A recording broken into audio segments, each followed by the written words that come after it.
কারণ আপনার সন্তানকে আপনি সুস্থ সংস্কৃতি আর সঠিক শিক্ষা সুশিক্ষা শিক্ষিত করতে পারেননি। এবং আগে বলেছি সুশিক্ষা কিভাবে দিতে হবে। প্রাথমিক শিক্ষা যেটি সেটি হচ্ছে কোরআন শিক্ষা আপনার সন্তানকে দিতে হবে।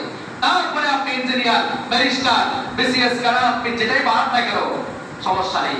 যার ভিতরে প্রাথমিক শিক্ষা কোরআন থাকবে সে এই পৃথিবীতে আর যাই করুক চুরি আর ডাকাতি করবে না। কথা ঠিক না ঠিক? সে মন্ত্রীর পদে বসে সে দেশের সম্পদ চুরি করবে না। সে এমপির পদে বসে সে দেশের সম্পদ চুরি করবে না। সে চেয়ারম্যানের পদে বসে সে দেশের সম্পদ চুরি করবে না।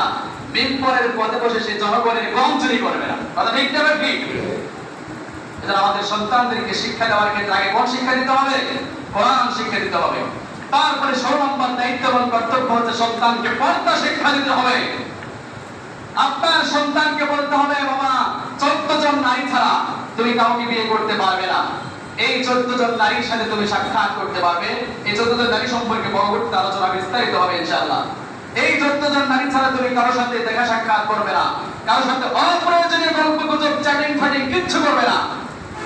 আপনি যদি আপনার সন্তানকে এই শিক্ষাগুলো দিতে পারেন, আপনার সন্তান পর্দা শিখবে, আপনার সন্তান ইসলাম শিখবে, আপনার সন্তান যে ডিসিশন নিতে যাবে অন্তত আপনাকে আগে জিজ্ঞেস করবে।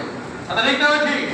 এই উপস্থিতি। তারপরে 17 নম্বর যে দায়িত্ব এবং কর্তব্য সেটি হচ্ছে উপযুক্ত বয়স আমাদের সন্তানদেরকে বিয়ে দিতে হবে। কি চমৎকার একটি বিষয় না? অবিবাহিতের সংখ্যা মনে হয় এখানে খুব বেশি, তাই না? আজকে দোয়া করে দেবো আল্লাহ পাক সমস্ত অবিবাহিত ভাইদেরকে যোগ্য পাত্রীর সাথে বিবাহের ব্যবস্থা করে দিন। আমরা বলি আমিন।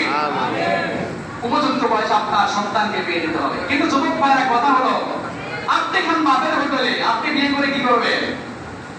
যারা বিয়ে করেছেন তারা বুঝে বিয়ে কি জিনিস।